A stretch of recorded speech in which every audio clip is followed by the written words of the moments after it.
We are seeing a big shift in the job market right now where employers are needing more work, more productivity, and more efficiency out of their employees, and employees feel like they're being overworked and underpaid. Just yesterday, I went to a local print shop near my office to go get something. It's actually not a local one. It's a big franchise, but it was the one near my office. I walk in, and all the employees in this print shop are having this big dispute behind the cash register. Now, they're being very loud, so it's easy to hear what they're saying. And what the employees were saying was essentially, we have been seeing our hours be cut week after week after week gradually. That the employees that used to work 40 to 45 hours a week are now only getting 30 to 35 hours a week worth of work. And every week for the last number of weeks, they have been seeing their hours cut by 1 to 2 hours. Now, what does this mean? It means that the employees are making less money. And if you're making less money, well, that means you have less money to go out and pay for your life. And if you have less money to pay for your life in a time where everything keeps getting more expensive, you can see where the problem is. But what's happening now on the employer side is some employers are saying, well, either we're not making enough money anymore, or our expenses have gone up so much that we need to reduce some of these expenses because inflation has made everything more expensive.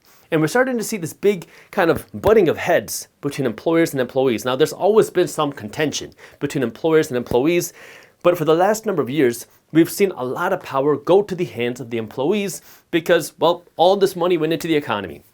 Employers had tons of money and they wanted to grow their businesses rapidly because everybody had free money. And so now employers are growing, they're opening new stores, they're opening new manufacturing facilities, they're expanding, and they're hiring people like crazy. And now employers need workers more than workers need jobs. So for the last few years, employees had a major upper hand where you could say, you know what, I don't want to come into the office. I want to work from home. I want a bigger raise. I want bigger benefits. And for the most part, employees have been able to get these benefits where you could get better pay, you can get better perks, and get better rewards for working at a particular company. Now we're starting to see this slowly switch.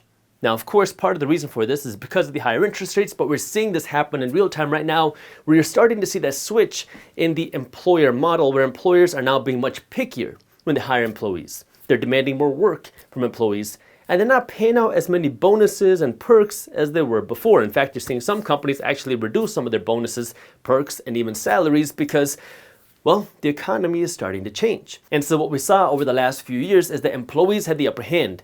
Now you're starting to see this kind of balance out. Just take a look. The Frontier CEO came out recently and said that employees have become lazy after the pandemic, and it's crazy that people are not going back into the office yet. Let me actually read you a line of what the Frontier Airlines CEO said during a conference with Morgan Stanley. We got lazy in COVID. I mean, seriously, people are still allowing other people to work from home. All this is silliness, right? All that's out of the window now. Now, of course, Frontier Airlines is not the only company that has been asking employees to come back into the office. We have a number of companies around the country that have been saying essentially you better come back into the office or just don't come back to the company at all, because now many companies at least, are forcing their employees to return back to the office. Now, naturally, you have a lot of employees that are feeling a little bit of resistance to this, saying, wait, we don't want to come back to the office. We don't want to have to commute back to the office, and we feel like we're productive enough at home, or that we're even more productive at home. So you can start to see where this contention is happening.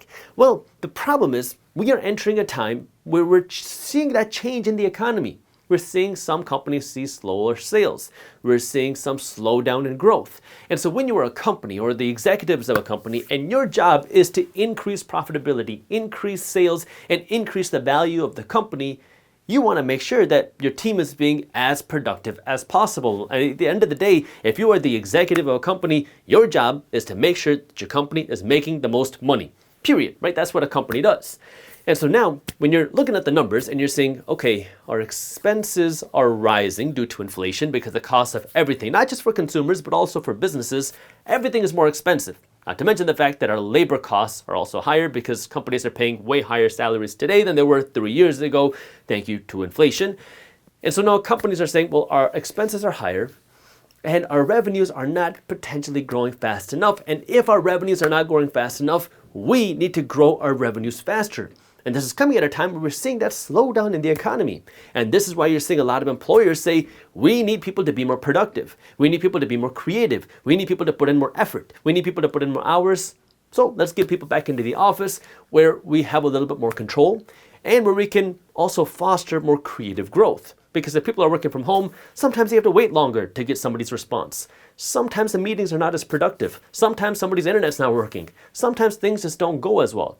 Now, for some people, they say, well, I'm way more productive at home. I can do more things. I don't have to waste time driving. This is where now employers are having to make the decision as to what is the most productive and efficient and profitable item for them. Because, of course, if employees are not coming into the office, well, now you can have less expenses as an employer. Because now you don't have to have as big of an office. You don't have to have as many office expenses. You don't have to pay for all the utilities.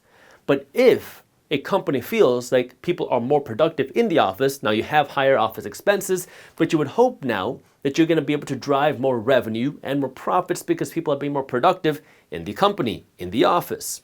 And this is where employees are saying, well, I'm not making enough money.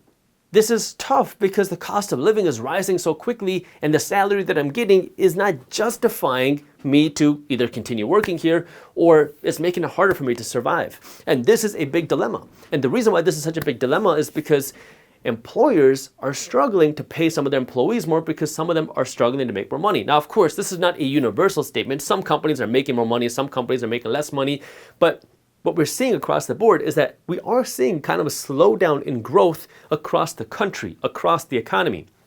And so if companies are seeing a slowdown in growth, while employees keep wanting more money, that means profits are not growing as fast, while expenses could be rising even faster. You can start to see why that's a problem. And so now if you're a company or an executive and you're saying, well, we keep needing more expenses because people want more money to work, well, we're not making enough money, we're going to need more productivity out of our employees. This is the shift that we're starting to see in the economy. And the question is, what is driving this shift and where is this shift going to be over the next 12 months? Because this is something you need to know whether you are an employer or an employee.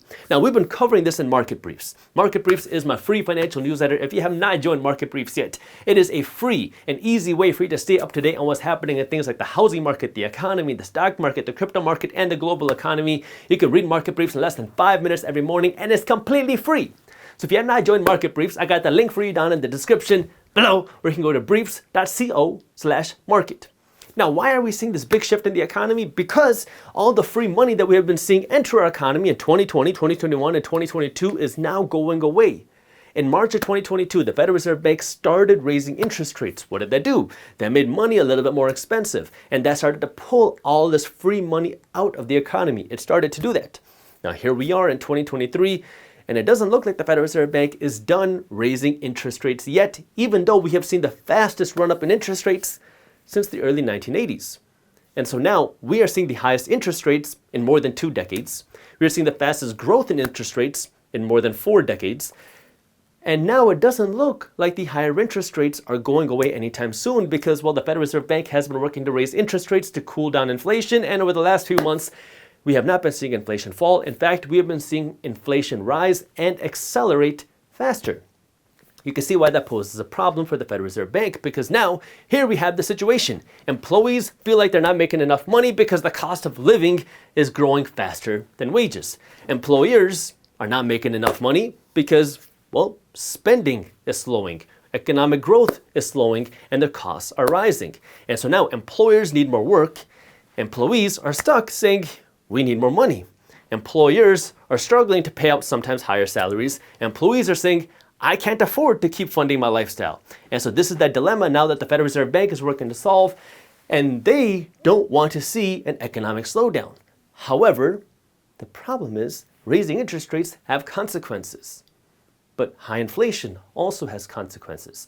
And so now, when you kind of forecast what's going to be coming over the next 12 months, you have to project that there's going to be some sort of economic pain because we have seen the most amount of money printing ever between 2020 and 2022. Now we're seeing the fastest growth in interest rates in more than 4 decades. We are not used to being in an economy with more elevated interest rates. Now, interest rates today are historically not that high, but if you compare it to the last couple of decades, yes, it is high interest rates.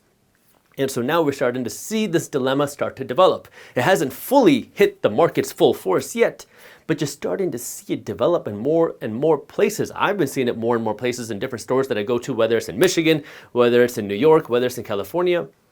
And this is where now you're starting to see the kind of that imbalance of power between the employers and the employees, where now employers are starting to be much more pickier. Before, it was the employees that were much more pickier. Now the employers are starting to get a little bit more of an upper hand because they need more productive work.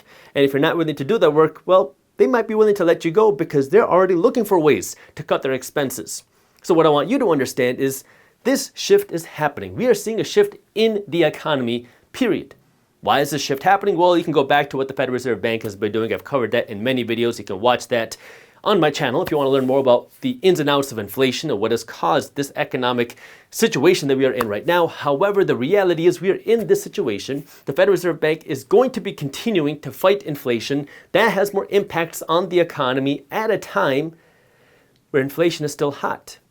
And so what you need to understand now as an employee is, number one, how do you protect your income? Number two, how do you use your money smartly? Because the reality is most Americans, the vast majority of Americans, are not using their money smartly.